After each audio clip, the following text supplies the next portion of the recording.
മാറിക്കോളൂ ഹരം മസാല അല്ലേ? അപ്പൊ ഇനി പ്രേക്ഷകരെല്ലാരും അവർക്ക് എന്തെങ്കിലും ഇവന്റ് ഉണ്ടെങ്കിൽ ഹരം മസാല തപ്പിപ്പിടിച്ച് വാങ്ങിക്കുകയും. എന്തോ എനിക്ക് അതിനകത്ത് ഹീറോയിന്റെ വല്ല ആവശ്യമുണ്ടോ? ഇല്ലല്ലോ. കാസ്റ്റിംഗ് കഴിഞ്ഞാല് പിന്നെ ഹീറോയിനെ ഫിക്സ് ചെയ്തിട്ടില്ലടാ. ഫിക്സ് ചെയ്തിട്ടില്ല. അത് ശരി. അപ്പൊ ഇങ്ങനെ പ്ലാവില കാണിച്ച് കൊണ്ടുപോവാണ്, ഇല കാണിച്ച് കൊണ്ടുപോവാണ്. പ്ലാവിലിട്ടെടുത്തിട്ട് നായികനെ ആൽവരാനണി എന്നോട് പറഞ്ഞ ഫിക്സ് ചെയ്തു. ഇവൻ പറഞ്ഞു ഇപ്പൊ ഫിക്സ് ചെയ്തില്ലെന്ന്. എടാ ഫിക്സ് ചെയ്തിട്ടില്ലടാ. വേണമെങ്കിൽ വേണമെങ്കിൽ നിനക്കൊന്ന് മീശ ഒടിച്ച് ഇത്താത്തയുടെ ആവശ്യമുണ്ടോ? ഇത്താത്തയുടെ ഇവൻ ലേഡി ക്യാരക്ടർ ഞാൻ പെണ്ണായിട്ടൊക്കെ ചെയ്യും. ഇതുപോലെ വേഷത്തിലൊക്കെ വരും, സിനിമാ നടിയായിട്ട്. ഓക്കെ, ഇനി നമുക്ക് ഒരു റാപ്പിഡ് ഫയർ റൗണ്ട് ആണ്. ഒരു ആത്മകഥ. ആത്മകഥ. കഥ. കഥ എന്ന് പറഞ്ഞു, കഥ എന്ന് പറഞ്ഞു. ആത്മകഥയാണോ കഥയാണോ? ഇപ്പൊ സ്വന്തം കഥ. ഗതയാണോ? ഗതയാണോ? ഗത ഗതയല്ലല്ലോ. ഓക്കെ, അങ്ങനെ ഒരു കഥ എഴുതുവാണെങ്കിൽ അതിന്റെ ടൈറ്റിൽ എന്തായിരിക്കണം? ആത്മകഥ. His title. എന്റെ U shouldn't say anything. Title ഇടാനുള്ള അധികാരം താങ്കൾക്ക് കൊടുക്കുകയാണ്. നാദൃശ എഴുതുന്ന അദ്ദേഹത്തിന്റെ ആത്മകഥയ്ക്ക് എന്ത് പേരാണ് നിങ്ങൾ കൊടുക്കുക? ദുരന്തം.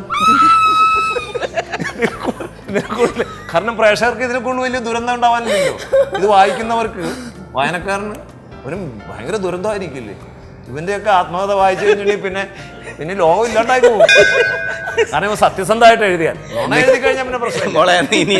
എന്നോട് ചോദിക്കും അവിടെ ഒരു കഥ. അല്ല, എനിക്ക് അവകാശം തന്നോടത്തിന് ഞാൻ പിടിച്ചെന്നുള്ളൂ. അവന്റെ ഒരു കാര്യത്തിൽ ഞാൻ ഇനി ഇടപെടില്ല. ഇത്രയും നേരം ഞാൻ സംരക്ഷിച്ചു. അപ്പൊ ദുരന്തം എന്ന് പേരിട്ടു. Okay, fine. ഇവിടെ ഒരു കഥ എഴുതുവാണ്. അപ്പൊ എഴുതി കഴിഞ്ഞു. അപ്പൊ ചോദിക്കാണ് ഇനിടാ എന്ത് പേരാണ് ഇടണ്ടേ? എന്ത് പറയും? ഞാനൊരു പാട്ടിന്റെ വരി ഫസ്റ്റ്, അത് ഒരു ഡിഫറെന്റ് ആയിട്ടുള്ളൊരു പേര് വേണ്ടേ? 3 വരി കൂടുതൽ ഇടാൻ പറ്റില്ല. അല്ല, ഡിഫറെന്റ് ആയിട്ടുള്ള ഒരു ടൈറ്റിൽ ആയിരിക്കും. എല്ലാവരും വായിക്കണം ആ പേര് കേട്ടിട്ട്. അതെ, അപ്പൊ ഞാൻ അതിന് ഡിഫറെന്റ് ആയിട്ടുള്ള ടൈറ്റിൽ മുന്നിട്ട് കൊടുക്കും. ഞാൻ എല്ലാ കാര്യത്തിനും ഡിഫറെന്റ് ആയിട്ട് ചിന്തിക്കുന്ന ആളാണ്. ഞാൻ ആ പുസ്തകത്തിനിടെ മരം ചാടി നടന്നൊരു കുരങ്ങൻ. അത് ശരി. അപ്പോഴും അവന്റെ പേര് ചേർത്തു.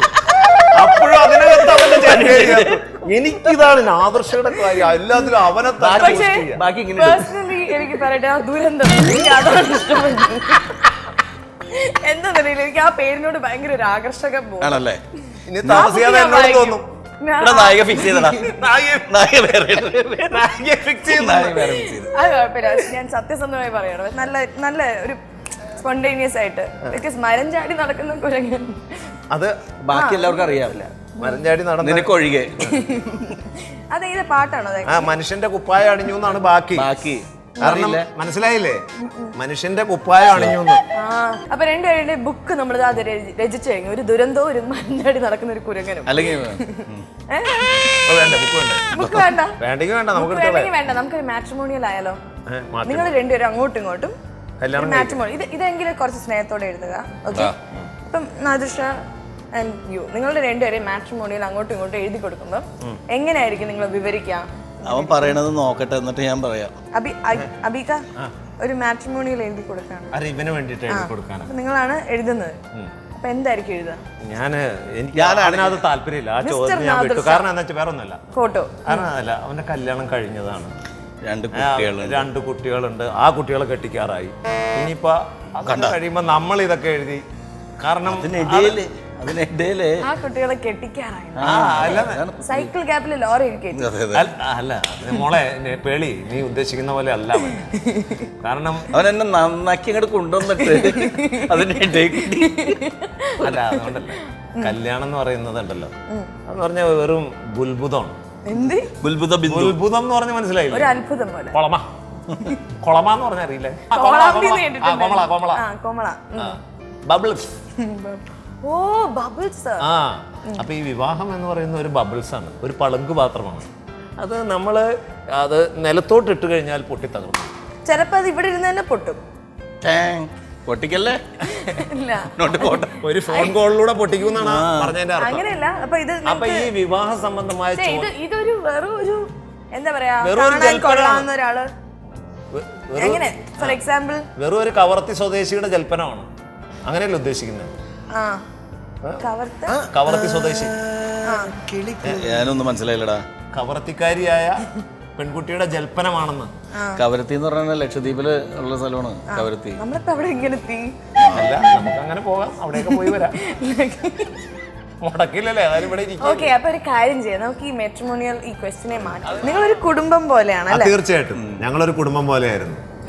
അത് പറയാതിരിക്കാൻ. ആരൊക്കെയാ ബെസ്റ്റ് ഫ്രണ്ട്സ്? ആരൊക്കെയാ? ഞങ്ങള് എല്ലാവരും ഇപ്പൊ പ്രത്യേകിച്ച് ഞങ്ങള് ഷിയാസ്, ജോർജ്, നാദിർഷ, ദിലീപ്, ശരിക്കും ഭയങ്കരമായ അത്ര ഞങ്ങൾ മറ്റുള്ള ട്രൂപ്പ് പോലെയല്ല. ഞങ്ങൾക്ക് 30 ദിവസം പരിപാടി ഉണ്ട്. 30 ദിവസം ഞങ്ങളെ വിനോദയാത്രയാണ്, ടൂറാണ്. അത് നാടകക്കാരെ പോലെ ബലം പിടിച്ചൊന്നിരിക്കില്ല. എടാ മറ്റൊരാളുടെ പേര് പറഞ്ഞു നീ, നന്ദു പൊതുവാള് വന്നാൽ പിന്നെ ഭയങ്കര കോമഡിയാണ്. നമ്മള് എല്ലാവരും അങ്ങോട്ടും ഇങ്ങോട്ടും കളിയാക്കുമെങ്കിലും പിന്നെ അതിന് ശേഷം കുറച്ച് പ്രശ്നങ്ങളുണ്ടായി. എന്നുവെച്ചാൽ അത്രയും നാളും ഞങ്ങളുടെ ട്രൂപ്പിൽ ആണുങ്ങളെ ഉള്ളൂ. ഒരു പെണ്ണ് വന്നപ്പോഴത്തേക്കും പിന്നെ കളിയാക്കുമ്പോ മൊത്തം ഫീൽ ചെയ്യാൻ തുടങ്ങി. അങ്ങനെ എന്തൊക്കെ പ്രശ്നം ഉണ്ടായിരുന്നു. നാദർഷയ്ക്ക് ദേഷ്യം വരും. പെണ്ണുങ്ങളെ നിൽക്കുമ്പോ കളിയാക്കുമ്പോ ദേഷ്യം വരും. നമ്മളെ ആൺപിള്ളേരുള്ള സമയത്ത് നമ്മളെ ആൺപിള്ളേരുള്ള സമയത്ത് കളിയാക്കാം. നമ്മളൊക്കെ ഞാനൊക്കെ ആ ഗണത്തേക്ക് കൂട്ടിയിട്ടുള്ളൂ. പേളിയുടെ ക്യാരക്ടർ അനുസരിച്ചിട്ട് ചെറിയൊരാണാണല്ലേ കണ്ടാലും. അങ്ങനെയല്ല, മീശയൊക്കെ വെച്ച് കഴിഞ്ഞാൽ അല്ലേ, അങ്ങനെയല്ല. ഒരു ശരിക്ക് ആ ഒരു ബോൾഡായിട്ട് ഇങ്ങനത്തെ പിള്ളേരെ ഉണ്ട്. ബോൾ പോലെ ഡി വന്നില്ല, ഡി കേട്ടില്ല. ആളൊരു ബോൾഡി കുട്ടിയാ. ഈ ഞങ്ങളുടെ ഒരു റോജി എന്ന് പറയുന്ന ഒരു ആർട്ടിസ്റ്റിന്റെ ഫോൺ വന്നു ഒരു ദിവസം നമ്മുടെ ട്രൂപ്പിലേക്ക്. ഫീമെയിൽ വോയിസ് ആണ്. ഒരു ഫീമെയിലിന്റെ ശബ്ദം വരുന്നു. ആ ശബ്ദം ഞാൻ നാളെ നിങ്ങളുടെ ട്രൂപ്പിൽ എന്നെ ഒന്ന് ചേർക്കുമോ എന്നൊക്കെ ചോദിക്കുന്നു. അപ്പം ട്രൂപ്പിൻ്റെ ഓണർ പറയുന്നു ബേബി പെട്ട അന്ന്. അവൻ പറയുന്നു എടുക്കാന്ന്. പിറ്റേ ദിവസം ഈ ബേബിയും അബിയും തമ്മിൽ വലിയ ഫ്രണ്ട്സാണ്. ഒരു കോളേജിലൊക്കെ ഒരുമിച്ചിട്ടുണ്ടായിരുന്നതാണ്. മൂവാറ്റുപുഴക്കാരാണ്. അപ്പോൾ ഇവർ രണ്ടുപേരും ഞങ്ങളെയൊക്കെ പറഞ്ഞു വിട്ടിട്ട് ഇവർക്ക് എന്തോ ഒരു ഗൂഢാലോചന. ബേബി എൻ്റെ അടുത്ത് പറഞ്ഞു, എടാ റോജി ഒരു പെൺകുട്ടി വരണ്ട, നാളെ ഒരു പെൺകുട്ടി വരുന്നുണ്ട്. ഞാൻ പറഞ്ഞു പെൺകുട്ടീനെ എടുക്കാനാ, വന്ന് നോക്കട്ടെ, നമുക്ക് എടുക്കാം. ഇങ്ങനെയൊക്കെ സംസാരിക്കും. ഇവർ രണ്ടുപേരും എന്നിട്ട് ഇവർ രണ്ടുപേരോട് ഇന്റർവ്യൂ ചെയ്യാൻ വേണ്ടി പോയി. ഞങ്ങള് കുറച്ച് കഴിഞ്ഞപ്പോൾ ഞങ്ങൾ എല്ലാവരും കൂടി ഇത് അറിഞ്ഞു. അന്ന് പലയിടത്തും പോകേണ്ട ആൾക്കാരെല്ലാവരും അതൊക്കെ പോക്കൊക്കെ ഡ്യൂട്ടി കളയാത്ത ഇവൻ പരിപാടിക്ക് പോലും വരുമ്പോ താമസിച്ചു വരും, ഡ്യൂട്ടി പോകുന്നൊക്കെ പറഞ്ഞിട്ട്. ഞാൻ ജോലി ഡ്യൂട്ടി അല്ല, കാർബറോണ്ട യൂണിവേഴ്സൽ എന്ന് പറയുന്ന കമ്പനിയില് മാനേജർ എന്ന് പറയും. സാധാരണ ജോലി. എന്റെ ഫാദർ അവിടെ വർക്ക് ചെയ്യുന്നുണ്ടായിരുന്നു. അതായത് കോളേജിൽ പഠിക്കുമ്പോ പകല് കോളേജിൽ പോക്കും, രാത്രി അധ്വാനമായിട്ട് നടന്ന ഒരു വലിയ അധ്വാനിയായിരുന്നു. അടൽ ബിഹാരി അദ്വാനിയായിരുന്നു. എന്നിട്ട് ആ സമയത്ത് എന്തൊക്കെയാന്ന് വെച്ചിട്ടുണ്ടെങ്കിൽ 10-12 വയസ്സായപ്പോ തന്നെ ജോലി കിട്ടി. നമ്മളൊക്കെ നല്ല സ്വഭാവം കൊണ്ട് ഇവരൊക്കെ അപ്പോഴും ജോലിക്ക് വേണ്ടി തെറ്റി തിരിഞ്ഞെടുക്കുന്ന സമയം. ഞങ്ങൾ തെണ്ടി തിരിയേണ്ട ആവശ്യമില്ല, ഞങ്ങൾക്ക് അല്ലാതെ മെമിക്രിന്ന് വരുമാനമുണ്ട്. എന്നിട്ട് ജോലി കിട്ടി. അപ്പൊ ഞാൻ ജോലിയൊക്കെ അന്ന് എന്താ പറയാ, എന്താണ് ലീവ് എടുത്ത്, സാധാരണ ലീവ് എടുക്കാൻ പാടില്ല, എനിക്കൊന്നും പെർമനന്റ് ആയിട്ടില്ലായില്ല ആ സമയത്ത്. ഞാൻ ലീവ് എടുത്തിട്ട് വെയിറ്റ് ചെയ്ത് വന്നപ്പോഴാണ് റോജി ശരിക്കും ആണ്. നമ്മള് ശബ്ദത്തിൽ മാത്രം പെണ്ണിൻ്റെ ഉണ്ടായുള്ളൂ, ആണ് ആയിട്ട് വന്ന്. അതിന് മുമ്പ് എന്തായിരുന്നു ആ പയ്യന്, അതായത് വരുന്നതിന് മുമ്പ് ഉണ്ടായിരുന്ന ഒരു ബിൽഡപ്പ്. ആ ബിൽഡപ്പിൽ തന്നെ ഞങ്ങളുടെ ഫ്രണ്ട്ഷിപ്പ് പോയി. അപ്പൊ ഇവന്മാരൊക്കെ തുടങ്ങി.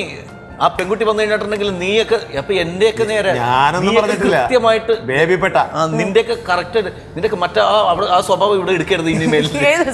ഏത് എനിക്ക് ഒഴിവ് പിടിക്കിട്ടില്ല. അതുവരെ എനിക്ക് അങ്ങനത്തെ ഒരു സ്വഭാവമായിട്ട് എനിക്കറിയാൻ പാടില്ല. ഒന്നും അറിയില്ല, ഒന്നും അറിയില്ല. നിന്റെ ആ സ്വഭാവം എടുക്കരുത്. ഞാൻ പറയാം, ഏത് സ്വഭാവം? നിന്റെ ഒരു സ്വഭാവം ഇവിടെ എടുക്കരുത്, നീയൊക്കെ ഡീസന്റ് ആയിരിക്കണം. അതപ്പം ഞങ്ങളൊക്കെ ചങ്ങലൊക്കെ ഇടുന്നു, ഞങ്ങളൊക്കെ അങ്ങോട്ടും ഇങ്ങോട്ട് ചീത്ത പറയുന്നത്. നിന്റെയൊക്കെ കാര്യം ആ പെണ്ണ് വരട്ടാ, ഞാൻ പറഞ്ഞു കാണിച്ചു കൊടുക്കുക, 2 ദിവസത്തിനുള്ളിൽ പൊളിച്ചെടുക്കും എന്നൊക്കെ പറഞ്ഞു. വരുന്ന കഴിഞ്ഞപ്പോൾ റോജി ഞങ്ങൾക്ക് സമാനം എല്ലാവർക്കും.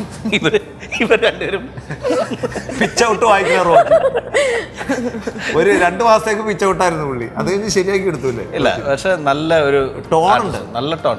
പിന്നെ വാഴക്കുളം ആന്റണി, അരവിന്ദാക്ഷക്കുറുപ്പ്, ഇവരൊക്കെ ഗംഭീര ആർട്ടിസ്റ്റുകളാണ്. അതിനുശേഷം ഈ പെൺകുട്ടികൾ നമ്മുടെ ട്രൂപ്പിൽ വന്നാൽ ആ ഒരു പഴയ രസം ഇല്ല. ഇപ്പഴേ തന്നെ കണ്ടില്ല, ഇവിടെ ഒരു കുഴപ്പമില്ലല്ലോ, ആൺകുട്ടി. എന്തായാലും നിങ്ങളുടെ പെർഫോമൻസ് ഒക്കെ എല്ലാരും കണ്ടു. നിങ്ങൾ രണ്ടുപേരും നന്നായിട്ട് പെർഫോം ചെയ്തു. Very good, very good. അതായത് നിങ്ങൾ എന്ന് കരുതിയിട്ട് ഹീറോയിന്റെ കാര്യം പുനർചിന്തനമുണ്ടോ? ഇല്ല. ഞാൻ മറ്റേ ദുരന്തത്തിന് ഇഷ്ടപ്പെട്ടു എന്ന് പറയുമ്പോൾ തന്നെ ഞാൻ cut ചെയ്തു. അപ്പൊ ഞാൻ കഴിഞ്ഞു, നമുക്കൊരു ഗിഫ്റ്റ് ഒക്കെ കൊടുത്തു നോക്കാം. അപ്പം ആ ഗിഫ്റ്റ് കൊടുത്താൽ നോക്കാം നമുക്ക്.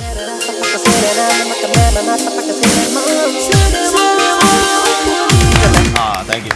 ഞാൻ വിചാരിച്ചു ഗിഫ്റ്റ് കൊണ്ടു അങ്ങനെ ഞാൻ വിചാരിച്ചു ഞാൻ ഇവന് കൊടുക്കുകയാണെന്ന് വിചാരിച്ചു. ആ കൊടുത്തോളൂ. അങ്ങനെ കൊടുക്കാം. ഇതിനകത്ത് എന്ത് സാധനം നല്ലതാണെന്ന് നോക്കിയിട്ട് കൊടുക്കാം.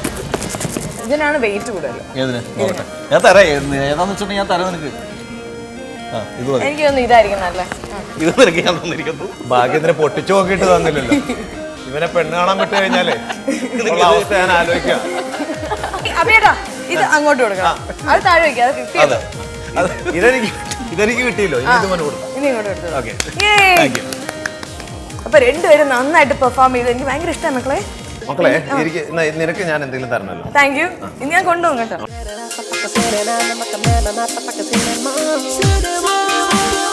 എന്തായാലും Bobby and Maradona golden diamond jewellery cinema കമ്പനിയിൽ നിങ്ങൾ നല്ലൊരു പാർട്ടിസിപ്പേഷൻ ചെയ്തതിന് താങ്ക് യു സോ മച്ച്. എനിക്ക് ഭയങ്കര ഒരു സമയം പോയത് ഞാൻ അറിഞ്ഞില്ല. നമ്മൾ പിരിയുകയാണ്. സമയം പോയത് ഞാൻ അറിഞ്ഞിട്ട് കൂടിയില്ല.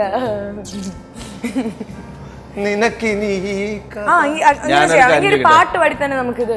ഞാനൊരു കാര്യം ചോദിക്കട്ടെ, നേരത്തെ മാട്രിമോണിയലിൽ എന്ത് എഴുതും എന്ന് ചോദിച്ചു അല്ലേ?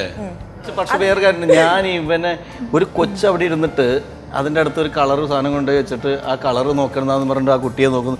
നിന്നെ കുറിച്ച് എങ്ങനെയാണ് ഞാൻ എഴുതണത്? എന്നെ കുറിച്ച് എഴുതണമെങ്കിൽ ഇത് ഏറ്റവും വലിയ രസം എന്താ പറയുക, കേരളത്തിലുള്ള മനുഷ്യര് മുഴുവൻ, കേരളത്തിലെന്നല്ല സകല മലയാളികളും അറിഞ്ഞിരിക്കേണ്ട ഒരു കാര്യമുണ്ട്. എനിക്ക് കല്യാണാലോചന വന്നപ്പോൾ